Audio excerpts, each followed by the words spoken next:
Ilang araw na lamang at muli natin masasaksihan ang muling pagbabalik nitong ating kababayang si John Real Casimero na kung saan ay magkakaroon ito ng isang laban kontra muli sa isang Hapon.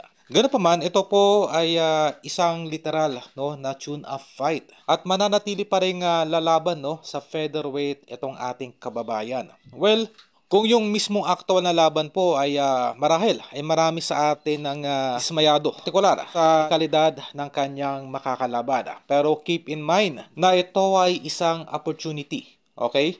Para magkaroon ng slot muli, itong si Cuadro Alas kontra Naoya Inoue. Ito ay kinumpirma na mismo nitong si Kokey Kameda na kung saan kaya nito binigyan ng mahinang kalaban itong si Cuadro Alas upang maridim or mabawi nito ang kanyang pagkatalo kontra dito kay Kyunosuke Kameda. Sa madaling salita ay inaasahan na isang matinding knockout win ang may papanalo nitong ating pambatong si John Real Casimero upang ito ay muling magkaroon ng demand sa bansang Japan kontra Naoya Inoue.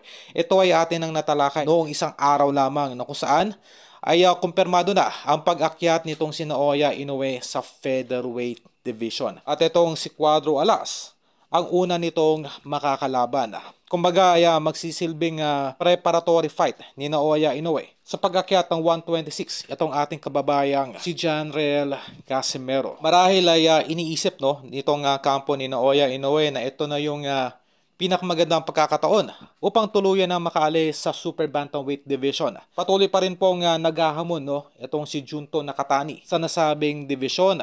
At dalawa lamang po ang iniiwasan itong si Junto Nakatani at itong si Bam Rodriguez na inaasahan na sa susunod na taon ay aakit na rin sa 122 division.